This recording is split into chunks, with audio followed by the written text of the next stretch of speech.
Hey, it's James Black here at PDAC 2026. I'm live with Rana Vig from Blue Lagoon Resources, listed on the CSE under the symbol BLLG. Rana, how's it going? It's going fantastic. Couldn't be better. Well, it's PDAC is certainly one for the ages, it feels like. And I know you're in the thick of it. You've got a mine in production. This is where we left the story over the summer with you guys. So maybe just remind people about the Blue Lagoon story to today.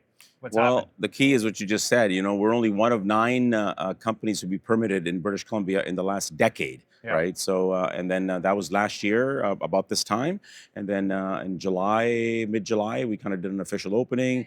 About 3 months later, we started, a little bit of a development. And then about 3 months ago, we actually started mining, and we're slowly ramping up. And what's exciting is that we've already got our first 2 payments in. We sent 1,000 tons in December. We got paid $1 million, for that. And then just about 10 days ago, we sent another 1,000 tons, which generated us $1.4 million. So the mill is just starting, and we're starting to ramp up right now. So we're very excited. Yeah, so that's a unique story. I mean, as a junior here at PDAC, there's hundreds and hundreds of companies that are looking for minerals. You're extracting minerals, you're processing minerals and selling them.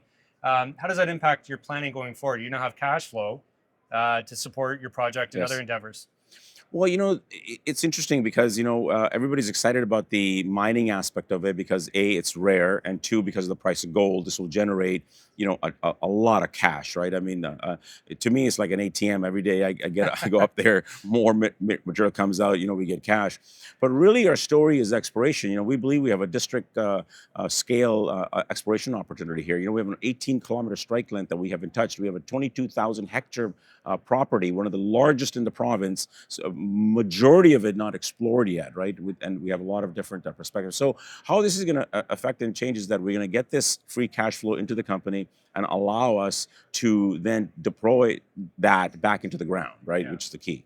It's a non-dilutive way to grow your asset. Very rare, right? I mean, Yeah. I'm living the junior miner CEO's dream. Yeah. Now, just talk about maybe some of the challenges now that you are a little more vertically integrated.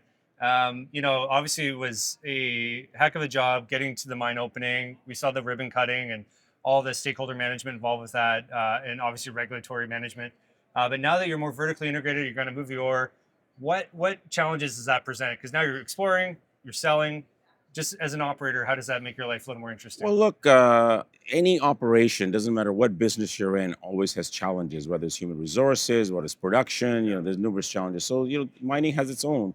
So, the challenges, I guess, that we've had, so far is ranges from equipment procurement because of sort of the shift in policies with Trump, getting Tariffs, the tariffs, just bringing things in. Different changes in customs. It's delayed, some of the things that we had to get, but we're past that now. And then just development, just to very systematically do the development. One of the things that my advisors keep telling me, because one of the things I ask my advisors is, hey, these are people who are seasoned mining professionals. What are mistakes that other CEOs have made that I don't want to make? And they said that one of the things that they always do is they try to go fast to production. Make sure you take some time to develop, which isn't as exciting to the market, but it's very important for the long run. So that's what we've been doing, and we've faced a few challenges in there just to to open up the right areas and all that. But most of those are now basically behind us because we've been at this now for about 4 months on the ground, and we're just about there where we've got the production side of it streamlined. Just my own curiosity as a BC guy, is there a seasonality aspect to the mill or No. Our project is less than an hour away from Smithers, the town. Our guys often joke that they buy the coffee at Tim Hortons and it's still warm by the time they get up to the site. So it's very, very close. It's a 365 a year, year round. No helicopters, no camps. Everybody comes home every night. Oh, beautiful. Okay, now we got to talk about something that's really important. Is you're up for an award here at PDAC, Sustainability Award. Yes. Maybe just talk quickly about what that means. How'd you get selected? This is not typically the domain of smaller companies like Blue Lagoon. Smaller in quotes, but yeah, look, these awards, PDAC gives 5 awards every year, and generally they're given to the big players. look, we're in the very beginning. It was my assessment, that any project in Canada and certainly in British Columbia is not going to grow, not going to get permitted or grow unless you have the support of the First Nations. Yeah. We work with the Lake Babine Nation, just a phenomenal community, and our approach was very simple.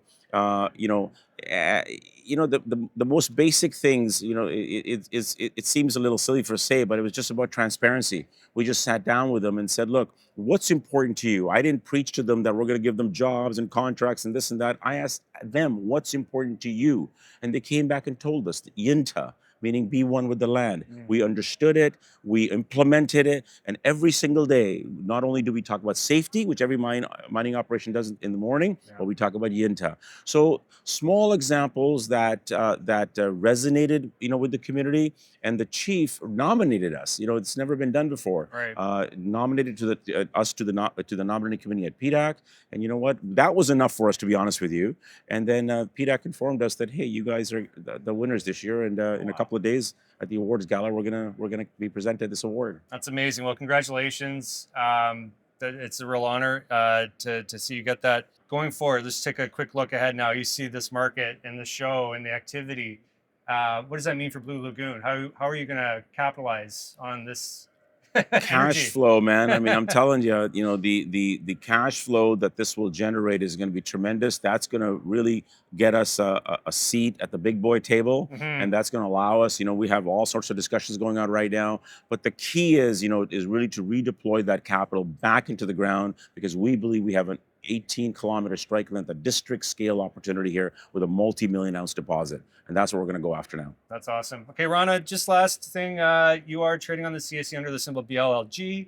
All of your information is on the CSE.com under that symbol, but anywhere else you'd like to direct folks to keep updated about the company? Yeah, look, proudly trading on the CSE and then the symbol BLLG.